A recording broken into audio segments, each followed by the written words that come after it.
예, 고성구의 판입니다. 가짜뉴스 괴담의 적극 대응으로 전국 주도권을 잡다.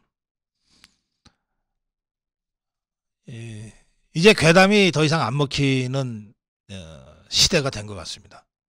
아직도 우리가 괴담에 고통받지만 후쿠시마 괴담 때문에 어민들, 수산업자들이 엄청 지금 고통받고 있고, 또 서울 양평 고속도로 괴담 때문에 양평 국민들이 직접 피해를 지금 입고 있지만, 그래도 전체적으로 보면 종북 주사파들이 아무리 괴담을 유포하려고 해도 이제 그 괴담이 더 이상 먹히지 않는 시대로 우리가 들어서고 있다. 그렇게 저는 큰 흐름을 가지고 이렇게 봅니다. 괴담이 안 먹히는 이유는 두 가지입니다. 하나는 전문가들의 발언이 적극적으로 나오고 있습니다. 전문가들의 발언이 팩폭을 하고 있습니다. 종북 주사파들이 만들어 유포하는 괴담을 전문가들이 팩트체크, 팩트 폭격으로 무력화시키고 있어요. 후쿠시마 오염수 관련해서는 거의 모든 원자력 전문가들이 적극적으로 발언을 하고 있습니다. 서울 양평 고속도로 괴담과 관련해서는 선영 설계자, 건설 토목 쪽의 전문가들이 아직 익명이긴 하지만 발언을 하고 있어요. 물리적으로 불가능하다. 특혜를 주기 위해서 도로를 뭘 인위적으로 변경한다? 네가 해봐라 되나 그게. 양평 국민들의 요구는 양평 고속도로 이름만 다는 것이 아니라 양평에 실질적으로 도움이 되는 IC를 개설하라는 것이고, 그걸 하려고 그러면 원형 갖고는 안 된다. 원안 가지고는 안 된다. 이런 전문가들의 요구, 또 양평 국민들의 요구들이 터져나오고 있는 거예요. 그러니까 괴담이 들었을 자리가 없는 거죠. 괴담을 척결하는 첫 번째 스텝은 팩트 체크, 팩트 폭격입니다. 팩폭. 이게 이루어지고 있다는 겁니다. 후쿠시마 괴담에서나 또는 양평 고속도로 괴담에서나 팩폭이 이루어지고 있다. 두 번째는 범여권이 적극적으로 대응하고 있다는 겁니다. 광우병 때, 세월호 때, 박근혜 대통령 7시간 때의 그 괴담 유포 상황을 보면 우리가 왜 그렇게 무기력하게 당했나, 지금 생각해도 통탄할 만큼 무기력하고 소극적이었어요. 근데 윤석열 정부 들어서는 이제 그렇지 않습니다. 대통령부터 괴담에 대해서는 적극적으로 대처합니다. 자, 이태원 사고 보십시오. 대통령이 가장 먼저 알고 가장 먼저 움직였어요. 그리고 선제적인 조치를 취해갑니다. 그러니까 괴담이 쓱 나오려다가 하루도 안 돼서 없어집니다. 또 쓱 나오려다가 또 없어집니다. 윤석열 대통령의 이런 선제적 적극적 대응이 이태원 괴담이 아예 발붙이지 못하도록 원천적으로 제거해버렸어요. 후쿠시마도 마찬가지고 양평 고속도로도 마찬가지입니다. 후쿠시마는 우리가 선제적으로 정부 시찰단 파견했어요. 양평 고속도로는 원희룡 장관이 고속도로 책임자로서, 개설 책임자로서 선제적으로 백지화 선언을 하고 좌파들, 괴담을 유포하고 있는 좌파들과 전면적으로 맞짱을 떠버렸어요. 그러니까 괴담이 사라지는 거예요. 그러니까 괴담이 새끼치지 못하고 힘을 잃어가는 거예요.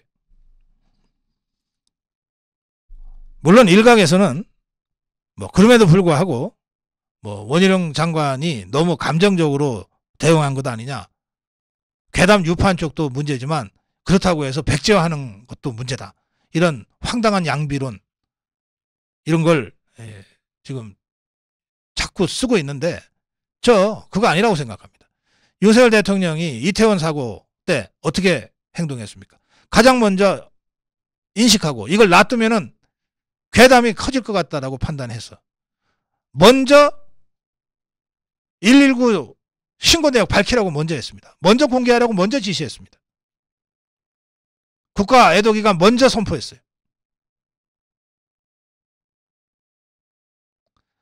먼저 움직여야, 그리고 그것을 행동해야 괴담들이 발을 붙이지 못합니다. 감정적 대응 아니에요.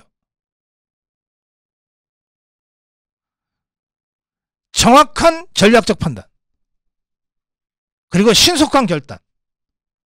일단 결정이 내리면 엄정하게 행동하는 것.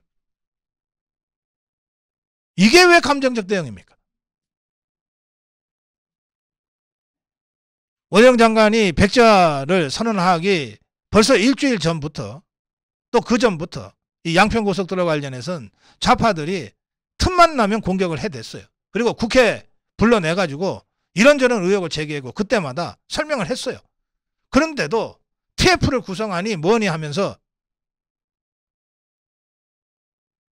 괴담 생산과 유포, 자기들이 10년 전에 광우병에서 재미보고 세월호에서 재미보고 박근혜 대통령 탄핵에서 재미봤던 그 유포, 괴담 생산 유포 메커니즘대로 움직이고 있었던 거예요. 이 괴담 유포자들이 우리가 뭐라고 팩트를 가지고 설명하는 것을 듣고 아, 우리가 잘못 알았구나 하고 물러난 적이 있습니까?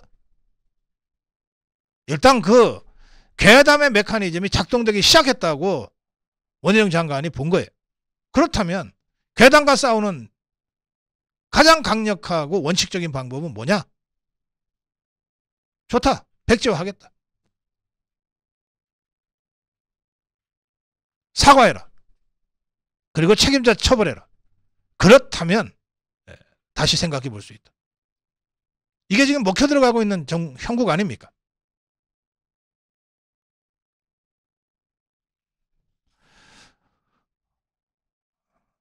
특히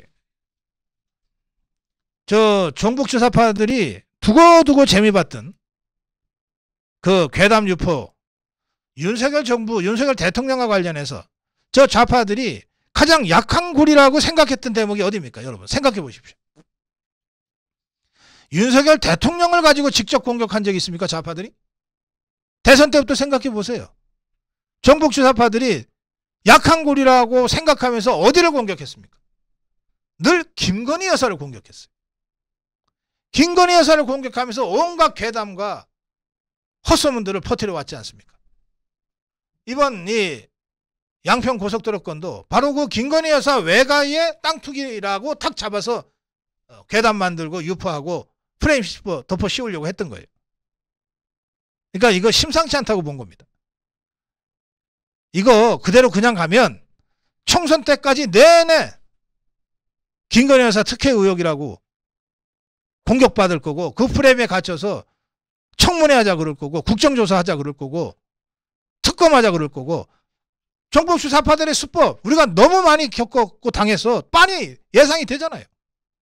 그걸 빤히 보는데도 미련하게 그냥 계속 갑니까? 정치적 전략적 대응을 해야죠.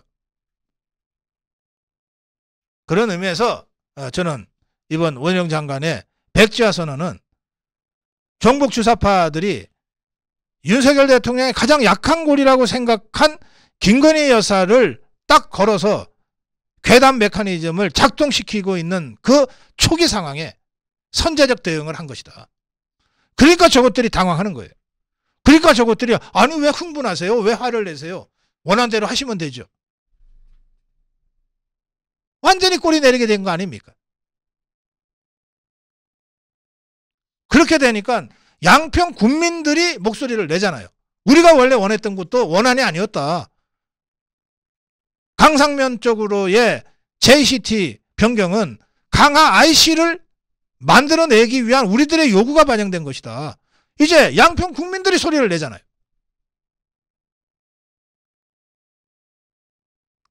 예, 종북주사파들의 괴담에 맞서는 선제적 공격, 선제적 판단, 선제적 행동, 적극적 대응, 이것이 지금 국면을 바꾸고 있다.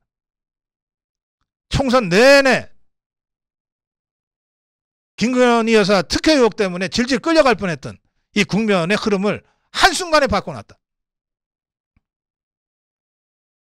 네, 그런 점에서 제가 원희룡 장관의 백지화 선언의 정치적 승부를 높게 평가하는 겁니다. 고성국의 판이었습니다.